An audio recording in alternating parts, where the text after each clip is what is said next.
सबसे पहले आपको बताएंगे कि वज़ीर आज़म ने कहा है कि वज़ीर आला सिंध बंडल आइलैंड पर अपने मौक़िफ़ पर गौर करें। बंडल आइलैंड में बाहर से सरमायाकारी आएगी, इससे कराची और सिंध को फ़ायदा होगा। वज़ीर आज़म इमरान खान ने कहा कि कराची की बेहतरी के लिए वफाक और सिंध को तमाम सियासी इख्तलाफात भुलाकर आगे चलना होगा। इमरान खान का कहना था कराची 70 की दहाई में तरक्की करने लगा तो इंतशार फैला दिया गया। यहाँ के मसाइल से पूरा मुल्क मुतासर हुआ है। सर्कुलर रेलवे से सड़कों पर गाड़ियों का दबाव कम होगा। जिस तेजी से कराची फैल रहा है, हमें इसके लिए ग्रीन लाइन के अलावा और भी बस सर्विसेज फराहम करना पड़ेंगी। इमरान खान कैंट स्टेशन पर सर्कुलर रेलवे का संगे बुनियाद रखने की तकरीब से खिताब कर रहे थे। KCR एक उसकी बहुत बड़ी एक सर्कुलर रेलवे जो कि सारा कराची को टच करेगा और जो कि फिर सड़कों के ऊपर से प्रेशर उतारेगा, ये एक बहुत बड़ा स्टेप उस डायरेक्शन पे है। कराची का दूसरा बहुत बड़ा मसला वो पानी का है। उसमें मैंने अभी आने से पहले वापडा के चेयरमैन से ब्रीफ लिया था। वो समझ रहे हैं कि ऑन ट्रैक है। वो जो अब उन्होंने डेट दी हुई है, वो समझते हैं कि हम इंशाल्लाह 2 सालों तक कराची में K4 के ज़रिए पानी पहुंचा सकेंगे। चीफ मिनिस्टर सिंध बैठे हैं। मैं ये भी आपको कहूँगा कि इसको रिकन्सिडर करें। जो हम ये बंडल आइलैंड का प्रोजेक्ट है, इससे सारा फ़ायदा सिंध को है, प्रॉफिट सिंध को है, नौकरियां सिंध को मिलेंगी। कराची के ऊपर से प्रेशर उतरेगा, क्योंकि कराची अगर इसी तरह फैलता गया तो बहुत मुश्किल है इतने ज़्यादा कराची की यूटिलिटीज़ प्रोवाइड करनी। तो जो भी हमारे पॉलिटिकल डिफरेंसेस के बावजूद हमें मुल्क की खातिर, सिंध की खातिर, हमें इसको पूरी तरह कराची में इकट्ठे मिलकर चलना पड़ेगा। वफाकी वज़ीर मनसूबाबंदी असद उमर KCR मनसूबे को 24 माह में मुकम्मल करने का ऐलान किया। कराची में तकरीब से खिताब में कहा, अक्टूबर में public private partnership board authority से मंजूरी के बाद इंटरनेशनल ऑपरेटर्स का प्रोसेस शुरू हो जाएगा। कराची के नौजवान जदीद इंट्रा सिटी रेल सिस्टम देखेंगे। का मंसूबा जो है, ये भी इनोवेशन से हम लेकर आ रहे हैं। आपको बहुत खुशी होगी सुन के अली ज़ैदी साहब के इस वक्त दुनिया में इंटरनेशनल इन्वेस्टर्स का इंटरेस्ट क्रिएट होना शुरू हो गया KCR के अंदर। हमने ये फैसला किया कि जो इंफ्रास्ट्रक्चर है, खासतौर पे इसके अंडरपासेस हैं, ओवरहेड्स हैं, और जो बुनियादी इंफ्रास्ट्रक्चर है उसको हम PSDP से फंड करते हैं। 21 अरब रुपए का मंसूबा है। 6 अरब रुपए इसके सिंध हुकूमत दे रही है, 15 अरब रुपए इसके वफाक देगा। ट्रांजैक्शन स्ट्रक्चर तैयार है। अक्टूबर के महीने के अंदर इंशाअल्लाह ताला जो पब्लिक प्राइवेट पार्टनरशिप अथॉरिटी है उसके बोर्ड से इसकी मंजूरी भी दे दी जाएगी। अगले माह इंटरनेशनल ऑपरेटर का जो इस सारे सिस्टम को चलाएगा वो उसका प्रोसेस स्टार्ट हो जाएगा। और जैसे मैंने कहा कि हमने इनिशियल सॉफ्ट मार्केटिंग शुरू कर दी है, बहुत इंटरेस्ट है। इंशाअल्लाह ताला अगले साल के फर्स्ट हाफ के अंदर आपको जो KCR मॉडर्न KCR का जो मंसूबा है उसके ऊपर फिजिकल काम होता हुआ यहां पर नजर आ जाएगा। 18 से 24 महीने इसकी कंप्लीशन टाइम है। इंशाअल्लाह ताला जो हमारी नौजवान नस्ल है कराची की, वो एक जदीद मॉडर्न इंट्रासिटी रेल सिस्टम देखेगी जिसका मुकाबला दुनिया के किसी भी बेहतरीन रेलवे सिस्टम के साथ किया जा सके। 13 साल से सिंध पर हुकूमत करने वाले, कराची से 90% टैक्स वसूल करने वाले आइन करते रहे, 18वीं तरमीम का कारनामा सुनाते रहे, मगर आज शहर कराची के तरक्याती कामों में हर जगह विफाक नजर आ रहा है। आज कहाँ है 18वीं तरमीम, कहाँ है सूबाई हुकूमत का किरदार? पाकिस्तान का सबसे बड़ा शहर, सूबा सिंध का मुआशी मरकज। आज यहाँ KCR प्रोजेक्ट का संगे बुनियाद रख दिया गया। ग्रीन लाइनें बसें आ चुकी हैं। K4 मंसूबा वफाक बना रहा है। MNA फंड्स पर वफाक सड़कें तामीर कर रहा है और फायर ब्रिगेड की गाड़ियां पहले ही दे चुका है। यहाँ तक कि नाले सफाई में भी वफाक का किरदार नुमाया है। और दूसरी जानिब साईं सरकार, जिसे हर मौके पर आइन और 18वीं तरमीम याद रहती है, आज कराची की तरक्की में उसका किरदार कहीं नजर नहीं आ रहा। बात शारा फैसल से शुरू हुई, और बारिश में डूबते कराची में गुम हो गए। तकलीफ हमारी 18वीं तरमीम की 18वीं आईन को अंडरमाइन करके मुझे पता है कि लोगों को 18वीं तरमीम से तकलीफ है। हमारा 18वीं आईन आज कहाँ है 18वीं तरमीम, कहाँ है ग्रीन बसों के दावे। 4000 बसेस सिटी सर्विस शुरू कर रहे हैं, हजारों बसें 630 या 20 के करीब जो बसेस हैं। आज कराची वाले देख रहे हैं कि कौन बातें बनाता रहा है और कौन काम करना चाहता है। कराची के शहरियों ने वजीर आजम के दौरा कराची से उम्मीदें बांध ली। कहते हैं कराची में कोई काम नहीं हो रहा, शहर खंडर बन चुका है। इमरान खान मसाइल हल करें। क़वात तो थी लेकिन वो पूरा नहीं उतरे। कराची के लिए उन्होंने कुछ नहीं किया, हालांकि उन्हें इतनी सीटें भी मिली लेकिन उन्होंने किया कुछ भी नहीं। तो क़वात यही है कि घबराना नहीं है। कराची खंडर बन चुका है। कराची में जो है पीपल्स पार्टी कोई काम कर ही नहीं रही है। ख़ास तौर से यहाँ पर पब्लिक को बड़ी उम्मीदें वाबस्ता है उनसे। महंगाई ज़रूर हो गई है, महंगाई भी बहुत हो गई है। महंगाई पर भी तवज्जो देनी चाहिए जो है ना वज़ीर आज़म को। सर बस सबसे बड़ा मसला ट्रांसपोर्ट का है, महंगाई का है, कुछ इसका हल कर दें और ये जो हालत है कचरा कुंडी की ये ख़त्म कर दें, बस कुछ भी नहीं करना। वज़ीर आज़म को ये चाहिए कि भाई महंगाई कम करे और दूसरी बात ये है कि ये इधर आएंगे आगे खाली पुलाव पका के जाएंगे। काम करना कराना कुछ भी नहीं है। गरीबों के लिए सत्यानाश किया हुआ है, गरीबों का आटा का दाल सब महंगा हुआ पड़ा है, हर आदमी परेशान है। इनके लिए कुछ सहूलत करो ताकि ना ये आने वाला वक्त तुम्हारे लिए हो। साबिक वज़ीर रेलवे शेख रशीद अहमद भी सुप्रीम कोर्ट के हुक्म पर एक सर्कुलर रेलवे चला चुके हैं। बादल नखास्ता चलाई गई कराची सर्कुलर रेलवे को किस तरह आहिस्ता आहिस्ता ख़त्म किया जा रहा है और इसके मुसाफिरों को किन मुश्किलात का सामना है, ये जानते हैं सलमान अहमद की रिपोर्ट में।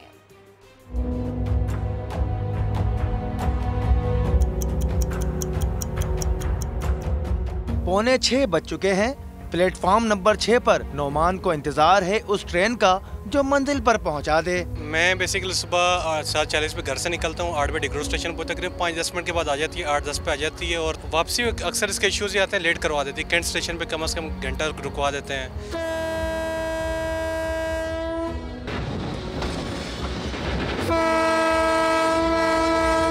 KCR की 4 ट्रेनें शुरू की गई थी। अपने दोनों आखिरी स्टॉप से एक एक ट्रेन चला करती थी, मगर अब जो आती है वही जाती है।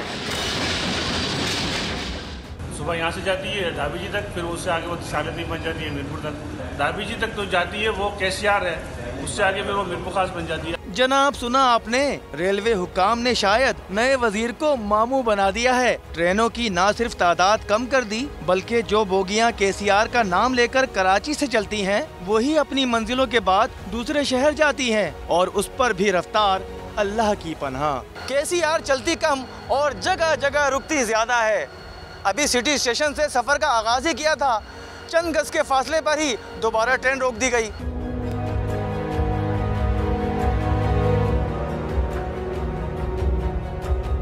KCR के जो डब्बे थे एक मेहरान में लगा दिए और शालतीब में लगा दिए हैं। अब वो KCR लोकल ट्रेनें नहीं हैं। तकरीबन हफ्ते में 2-3 दफ़ा लेट करती है, यानी कि अगर आप 6:30 बजे पहुँच रहे तो 7 बजे, परसों तो तकरीबन 7:45 बजे पहुँचाया है स्टेशन। 5:30 बजे हम लोग निकले हैं वहाँ से और अभी 7:30 बज रहे हैं। तकरीबन 1-1.5 घंटा हो गया तकरीबन। तो जनाब जो फासला लगभग 40 मिनट में तय होना था वो 1.25 घंटे में मुकम्मल हुआ। 7:30 बजे KCR कैंट स्टेशन पहुंची। जाने अपनी मंजिल धाबीजी पर कब पहुंची होगी। कैमरामैन मोहसिन अली के साथ सलमान अहमद, समा, कराची। आगे बढ़े और आपको बताएं कराची में होने वाली थोड़ी देर की बारिश से सिंध असेंबली भी बच ना सकी। सिंध असेंबली के अहाते में बारिश का पानी खड़ा हो गया है। सिंध असेंबली के अहाते में दरख्त भी गिर गया है। मजीद जानेंगे समा के नुमाइंदे संजय साधवानी से। जी संजय, अपडेट कीजिए। जब तेज़ बारिश आता है तो सिंध असेंबली में भी पानी आता है, लेकिन फिर निकाला नहीं जाता। सिंध असेंबली में बारिश के बाद इस वक्त भी पानी खड़ा हुआ है, जिससे निकासी करने का कोई सिलसिला नज़र नहीं आ रहा। सिंध असेंबली के मुख्तलिफ पोर्शन पर इस वक्त पानी जमा है। कैमरामैन मोहसिन अली अगर आपको दिखाएं तो आप देख सकते हैं कि यहाँ पर ये जो कैमरामैन का जो पोर्शन है, यहाँ पर अक्सर मीडिया टॉक होती हैं, आप वज़ीरों को खड़े होते देखते हैं, तो इस वक्त ये जगह पानी में डूबी हुई है। बारिश के बाद तूफ़ानी जो बारिश थी इसमें सिंध असेंबली के दरख्त भी गिर गए हैं। अगर कैमरामैन मोहसिन अली दिखाए तो ये सिंध असेंबली के मेन एंट्रेंस गेट है जो 1940 में बनाया गया था। वहाँ पर भी MPs को अंदर जाने में मुश्किलात यहाँ से सामना करना पड़ेगा क्योंकि यहाँ पर भी पानी जमा है। सिंध असेंबली में जो हुकूमती लॉबी की तरफ जाने वाला गेट है वहाँ पर भी इस वक्त पानी जमा है और पीछे जहाँ से अपोजिशन सिंध असेंबली की आते में दाखिल होती है वहाँ पर भी इस वक्त पानी जो है वो जमा है। तो पानी ताहाल निकाला नहीं गया है। बारिश रुके भी 1 घंटा हो गया है। सिंध असेंबली इंतजामिया का ये मौक़िफ़ है कि जो सिंध असेंबली के खाकरूब हैं वो कोशिश कर रहे हैं कि पानी की जल्द से जल्द निकासी की जा सके, लेकिन इस वक्त सिंध असेंबली के मुख्तलिफ हिस्सों में पानी जमा है। जी ठीक है संजय, अपडेट करें, आपका शुक्रिया। कराची के मुख्तलिफ इलाकों में बारिश का सिलसिला जारी है। PIDC पुल के करीब बारिश का पानी जमा हो गया है। मजीद जानते हैं समा के नुमाइंदे हुज़ैफा खान से। जी हुज़ैफा खान, निकासी आपके लिए क्या इंतजाम किए जा रहे हैं और ट्रैफिक की रवानी तो खासी मुतासिर होगी? आज दोपहर 12 बजे से ही शहर के मुख्तलिफ इलाकों में बूंदाबांदी का सिलसिला शुरू हुआ, जिसके बाद साउथ में भी कुछ थोड़ी देर के लिए बारिश यहाँ पे बरसी। चंद 10 मिनट या 15 मिनट की बारिश हुई, लेकिन हमेशा की तरह कराची में रिवायत बरकरार रही है कि थोड़ी सी देर में पानी जमा हो जाता है। इस वक्त हम PIDC के बिल्कुल सामने मौजूद है। मेरा कैमरामैन मरगूब आपको दिखाएंगे कि इस वक्त कितना ज़्यादा पानी यहाँ पे जमा हो चुका है। यहाँ पे बड़े 5 स्टार होटल भी मौजूद हैं, लेकिन ना कोई इंतजामिया मौजूद है, बल्कि निजी कंपनीज के गार्ड जो हैं वो अपनी मदद आपके तहत यहाँ पे गटर खोलने और पानी निकालने की कोशिश कर रहे हैं। लेकिन जो जाने वाले रागुज़ीर हैं, जो ऑफिस जा रहे हैं बाइक और गाड़ियों पर, उनको शदीद मुश्किलात का सामना है। खासतौर पर जो बाइकों पर जाने वाले हैं वो इस बात की शिकायत करेंगे सिर्फ थोड़ी सी बारिश में जो है वो इतना पानी जमा हो जाता है। अब उनको ऑफिस जाना है या अपने कामों पर जाना है तो उनके ज़ाहिर कपड़े भी गंदे हो रहे हैं और उनको मुश्किलात भी हो रही हैं। जी ठीक है ज़ैफ़ा, आपका शुक्रिया। और कराची में अचानक बारिश क्यों हुई? डायरेक्टर महकमा मौसमियात सरदार सरफराज का कहना है छोटी सी जगह पर बहुत ज़्यादा तेज़ बारिश हो जाए तो उसे माइक्रो बर्थ कहते हैं। ये पिछली बारिश के असरात की वजह से हुआ है। शहर में कल से बारिशों का नया स्पेल शुरू होगा। 28 सितंबर से 2 अक्टूबर तक कभी हल्की तो कभी तेज़ बारिश होगी।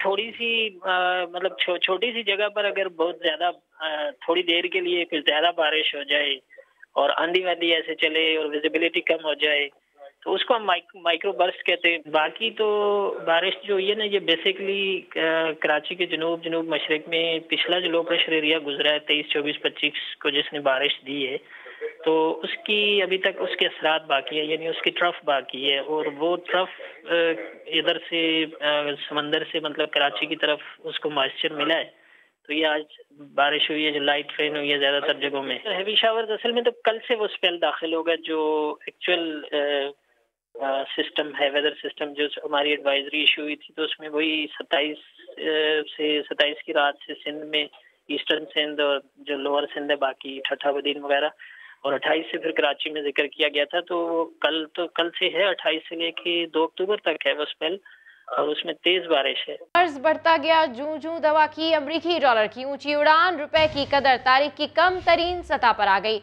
इंटरबैंक में डॉलर 169 रुपए 50 पैसे पर बंद हुआ। ओपन मार्केट में डॉलर पहली बार 171 रुपए से भी तजावुज कर गया है। इसकी मजीद तफसीलात हासिल करते समा के नुमाइंदे रिजवान आलम से। रिजवान आलम, स्टेट बैंक के इकदाम के बावजूद डॉलर की तलब और कदर नीचे ना आ सकी?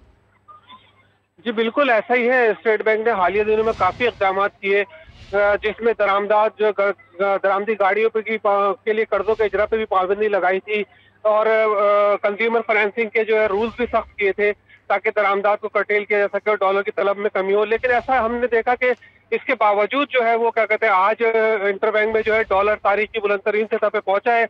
42 पैसे की कदर में इजाफा हुआ है। ये 169 रुपए 50 पैसे की सतह पे रिकॉर्ड सतह है, इस पर बंद हुआ है। और ओपन मार्केट में तो डॉलर ने जो है वो 171 को भी तजावज कर लिया है। 171 रुपए 20 पैसे की सतह पर ये ट्रेड हो रहा है। मुस्तकबिल में जो है दरामदार बढ़ने के हवाले से खदशात है कि चूंकि आलमी मंडी में कमोडिटीज की कीमतें भी ऊपर जा रही है, खाम तेल की कीमतें भी बढ़ रही है, तो उसको लेकर खदशात यही है कि डॉलर की तलब बढ़ेगी, दरामदी बिल बढ़ेगा पाकिस्तान का, उसकी वजह से डॉलर जो है मुसलसल महंगा हो रहा है। ठीक है, दरामदी बिल बढ़ेगा और डॉलर के महंगे होने के भी खदशात हैं। अपडेट करने के लिए शुक्रिया रिजवान। और वज़ीर ख़जाना शौकत तरीन ने चंद रोज़ पहले खुशखबरी सुनाई थी कि आटा 55 रुपये और चीनी 90 रुपये किलो मिलेगी। तेल की कीमत में भी कमी का यकीन दिलाया था, मगर ना तो आटा सस्ता हुआ ना ही चीनी, उल्टा तेल की कीमत में 10 रुपये इजाफा हो गया। अपने गरीब आवाम को डायरेक्ट अब सब्सिडी देंगे, आटे पे देंगे, चीनी पे देंगे, घी पे देंगे और दालों पे देंगे। आपने तो कह दिया पर इन्होंने ना मानी और शुरू होने से पहले धरी रह गई सस्ता आटा चीनी घी की कहानी। ये है कराची वाले। किसने कहा था कि अवाम ऑयल पे कम हो रहा है रेट, 50 रुपए कम हो रहा है, उसको जाके दिखाओ 10 रुपए हमारे ऊपर ही जा रहा है लीटर पे। घी ना तेल के ऊपर और चीनी के ऊपर कोई रुपया कम नहीं हुआ। ये लाहौर वाले। 10 किलो का तो हो रहा 600 रुपये का लिए। 1230 का परचून पे भी देते हैं वो, लेकिन मील की किसी जगह पर, किसी मील पर कोई फायर शॉप नहीं है जहाँ पे सस्ता आटा मिले। और ये फैसलाबाद, जिस दिन का हुकूमत ने नोटिस लिया उस दिन से महंगाई में इजाफा हो गया, कोई 50 रुपए घी सस्ता नहीं हुआ। खड़ा है कतार में सस्ते आटा चीनी घी की आस में। हमारी फ्लोर मेटरों के साथ तय हो गया, कल जो नहीं बेचेंगे तो आपसे गुजारिश है कि जहाँ जहाँ ज्यादा हो हमें रिपोर्ट करना है आपने। हमने आपको बता दिया हाल, अब संभालिए ना सूरत हाल। Chairman peoples party Bilawal Bhutto का ट्वीट सामने आ गया, जिसमें उनका कहना है कि मुतनाज़िर तरीन चेयरमैन की तौसी की कोशिश मंजूर नहीं।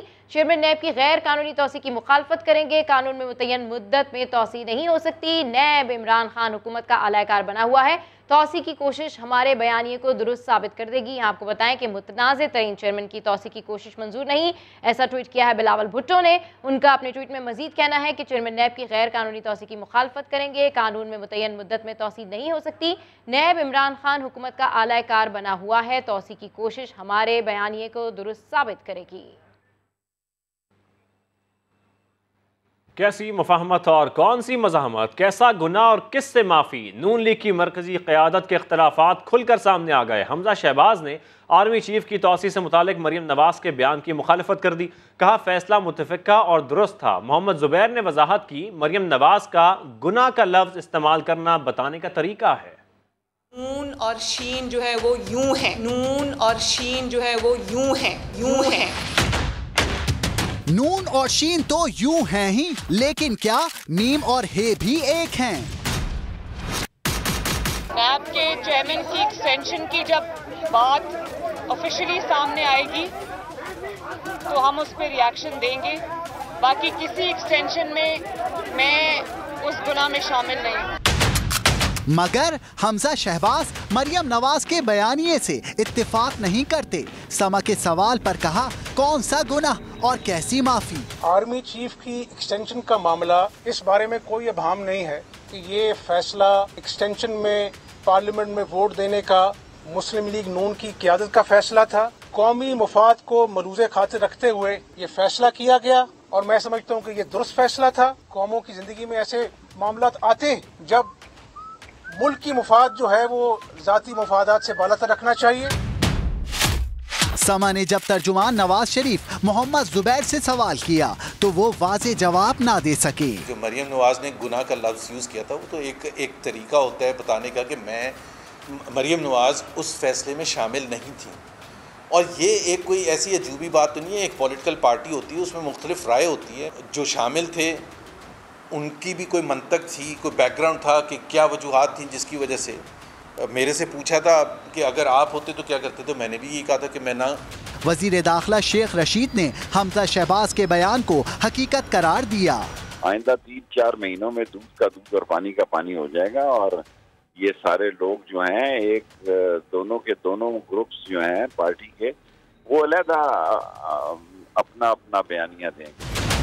हमजा, मरियम और तर्जुमान के बयानात नून लीग में मफाहमत और मज़ाहमत के टकराव का वाज़े इशारा दे रहे हैं। इंशाअल्लाह ताला शीन निकले ही निकले। नून लीग क़यादत में आर्मी चीफ एक्सटेंशन पर इख्तलाफ। एहसन इकबाल से सवाल हुआ तो बात घुमा दी। कहते हैं अब ये कोई इशू है ही नहीं, जिस वक्त मंजूरी दी गई शायद कोई और ऑप्शन था ही नहीं। वज़ीर आज़म मंजूरी दे चुके थे।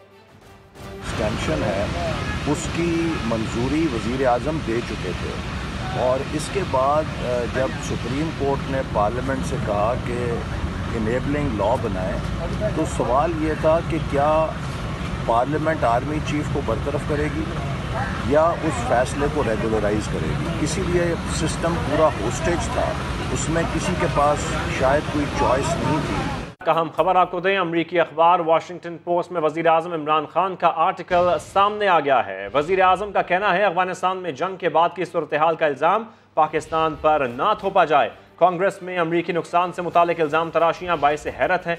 2001 से मैं खबरदार करता रहा कि अफगान जंग नाकाबिल फ़तह है। साबिक़ा हुकूमतें अपने मफादात के लिए अफगान मामले पर अमरीका को खुश करती रहीं। माजी के मुजाहिदीन को 9/11 के बाद रातों रात दहशतगर्द करार दे दिया गया। दहशतगर्दी के खिलाफ अमरीकी जंग की हिमायत पर अक्सरियत पसंदों ने पाकिस्तान के खिलाफ ऐलाने जंग कर दिया। हमने अपनी बका की जंग लड़ी और दहशतगर्दी को शिकस्त दी। पाकिस्तान ने बेहतरीन फौज और इंटेलिजेंस की वजह से दहशतगर्दी को शिकस्त दी है। 9/11 के बाद काबुल में बनने वाली हुकूमतें अफगान अवाम की नज़र में गैर कानूनी थीं। 3 लाख अफगान फौजियों के हथियार डालने का इल्जाम क्या पाकिस्तान पर आयद किया जा सकता है? हक़ाइक़ तस्लीम करने के बजाय भारत फेक न्यूज़, अफगान और मगरबी हुकूमतें पाकिस्तान को इल्ज़ाम देती रहीं। बेबुनियाद इल्ज़ाम तराशी के बावजूद पाकिस्तान ने मौसर तरीन बॉर्डर मैनेजमेंट यकीनी बनाई। आगे बढ़कर आपको बताएं कि वज़ीर ख़ारजा शाह महमूद कुरैशी का अल जज़ीरा टीवी को इंटरव्यू। कहा, अफगानिस्तान में इक़्तिसादी बहरान पैदा होने से तबाही हो सकती है। बहरान से दहशतगर्द अनासर को पनपने का मौका मिलेगा। दहशतगर्द अनासर को ख़त्म करने के लिए सख्त मेहनत करनी होगी। अफगानिस्तान के अंदरूनी मामलात में मुदाखलत नहीं करेंगे। लेजेंडरी अदाकार उमर शरीफ को अमरीका इलाज के लिए ले जाने वाली एयर एम्बुलेंस कराची एयरपोर्ट पहुंच गई। डॉक्टर्स की इजाजत के बाद एयर एम्बुलेंस उमर शरीफ को लेकर रवाना होगी। ब्लड प्रेशर लो होने के बायस उमर शरीफ को CCU मुंतकिल कर दिया गया है। लेजेंडरी अदाकार उमर शरीफ को अमेरिका ले जाने वाली एयर एम्बुलेंस कराची एयरपोर्ट पहुंच गई। एयर एम्बुलेंस 18 घंटे में कराची से अमेरिका पहुंचेगी। अमेरिका में मारूफ कार्डियोलॉजिस्ट डॉक्टर तारिक शहाब कहते हैं, डायलिसिस के दौरान उमर शरीफ का ब्लड प्रेशर गिर गया। 48 घंटे बाद उमर शरीफ की रवानगी का फैसला किया जाएगा। अभी उनके यूरिन आउटपुट में कुछ कमी है और इस वजह से जो है अब हमने ये डिसीजन लेना पड़ा हमें कि 1-2 दिन रुकना पड़ेगा ताकि उनकी सिचुएशन स्टेबलाइज हो जाए। अहलिया उमर शरीफ जरीन गजल ने आवाम से उमर शरीफ की जल्द सेहतियाबी के लिए दुआओं की अपील की है। आप लोग भी दुआ करें कि जल्दी से उमर की ये तबीयत ठीक हो, किडनी काम करने लगे ताकि उमर को जल्दी से एयर एम्बुलेंस में अमेरिका लेके जा सके। मैं ज़रूर जाऊंगी, क्यों नहीं जाऊंगी। जरीन गजल कहती हैं कि उमर की पहली बीवी और बेटे को किसने टिकट लेकर दिया वो नहीं जानते, लेकिन वो अपने खर्च पर उमर शरीफ के हमरा अमेरिका जरूर जाएंगे। शहबाज खानदान के खिलाफ जमा कराए गए सबूतों के बॉक्स में क्या छुपा है? समा सबूतों से भरे FIA के 5 बक्सों की तफसीलात सामने ले आया। चाय वाले ने 7 करोड़, घी वाले ने 4 करोड़, ड्राई फ्रूट वाले ने 45 लाख मुंतकिल किए। इस पर मजीद तफसीलात हासिल करते हैं नईम अशरफ भट्ट से। जी नईम अशरफ भट्ट, क्या अपडेट्स हैं? अजीब चौंका देने वाली अपडेट्स हैं इसमें कि जो 5 बक्से जमा करवाए गए FIA की जानिब से अदालत में शहबाज शरीफ खानदान के खिलाफ, उसमें 5000 दस्तावेजात हैं और इसमें खास बात यह है कि जो टोटल तो ये 25 अरब का स्कैम है, इसमें से 8-9 अरब वो रकम है जो गैर मुतलका कारोबार जो है जिनका शुगर मिल से कोई दूर दूर ताल्लुक नहीं है, वहाँ से मुंतकिल हुए 57 जाली अकाउंट्स और 20 ऐसे अकाउंट्स जो कि छोटे मुलाजमीन थे रमजान शुगर मिल और अल अरेबिया के, उनके अकाउंट्स में आए जिनमें PN और क्लर्क शामिल हैं। इसमें आप हैरान होंगे कि इवन जो चाय वाला है उसके बिजनेस से 7 करोड़ आ रहे हैं, घी वाला 4 करोड़ दे रहा है, ड्राई फ्रूट वाला 45 लाख, इसी तरह कुछ करोड़ों में कुछ लाखों में, और ये 8 अरब बनते हैं। फिर फलों सब्जियों की दुकान, मेडिकल स्टोर, फर्नीचर, कपड़े की दुकान, खिलौने की दुकानों से, PCO से इवन जो है ट्रांजैक्शंस हुई हैं। अब ये तमाम जो बिजनेस हैं इनका शुगर मिल से कोई ताल्लुक नहीं है। यही वो जाली अकाउंट्स और इसकी तफसीलात हैं जो 5 बक्सों में 5000 पेपर्स की शक्ल में बैंकिंग कोर्ट में चंद रोज पहले डायरेक्टर FIA डॉक्टर रिजवान की जानिब से जमा करवाई गई थी और इसकी वजह से काफ़ी जो है वो मुश्किलात में है और यही बुनियाद बनाई गई है। उसमें कहा गया है FIA की जानिब से कि शहबाज शरीफ और हमजा शहबाज की जमानतें जो हैं कबल गिरफ्तारी उन्हें खत्म किया जाए, क्योंकि हमसे ये ठीक है। शहबाज खानदान के खिलाफ जमा कराए गए सबूतों के बॉक्स में क्या छुपा है, ये खबर सामने ले आया। अपडेट करने के लिए शुक्रिया नईम अशरफ भट्ट। सुप्रीम कोर्ट ने अदालत के जरिए सदारती निज़ाम राइज करने का रास्ता बंद कर दिया। सदारती निज़ाम राइज करने के लिए दायर तमाम दरखास्तें नाकाबिल समाअत करार देकर खारिज कर दी गई। करार दिया कि आइन में अदालत को ऐसा कोई इख्तियार नहीं कि सियासी निज़ाम की तब्दीली का हुक्म दे। इस हवाले से रिपोर्ट कर रहे हैं जुल्करनैन इकबाल। मुल्क में सदारती निज़ाम राइज करने का हुक्म नहीं दे सकते, आइन में अदालत को ऐसा कोई इख्तियार नहीं। सुप्रीम कोर्ट ने सदारती निज़ाम के निफाज के लिए दायर तमाम दरखास्तें नाकाबिल समाअत करार दे दी। जस्टिस मुनीम अख्तर ने इस्तिफसार किया कि अदालत किस बुनियाद पर रेफरेंडम कराने का हुक्म दे। रेफरेंडम और सदारती निजाम का तजर्बा इस कौम के लिए अच्छा नहीं रहा। 1962 के सदारती निजाम में ही मुल्क 2 लाख हुआ था। 1984 में रेफरेंडम हुआ कि इस्लाम चाहिए तो मैं सदर हूँ। 2002 में भी रेफरेंडम हुआ कि मैं सदर हूँ। क्या कोई भी शख्स अदालत आकर वजीर आजम को हिदायत जारी करा सकता है कि रेफरेंडम कराए? जस्टिस सुमरता बंदियाल ने रिमार्क्स दिए कि अदालत किस असूल के तहत सदारती निजाम के लिए हिदायत दे। खुलफाए राशिदीन जैसी क़यादत हर शख्स की ख्वाहिश है। हमें हकीकत पसंद होना चाहिए और वैसी क़यादत मिलना मुमकिन नहीं। बड़ी मुश्किल से होता है चमन में दीदावर पैदा। हम सबको चमन में दीदावर की तलाश और इंतजार है। जस्टिस मंसूर अली शाह ने पूछा, क्या इस्लाम में कहा गया है कि सदारती निजाम होना चाहिए? सदारती निजाम की दरख्वास्त में सियासी सवाल है जो अदालत के दायरे इख्तियार में नहीं। अदालत को गैर मुतल्लिका मामलात में मत उलझाएं। एक ब्रेक के बाद हाजिर होंगे हेडलाइंस के साथ। देखते रहिए समा।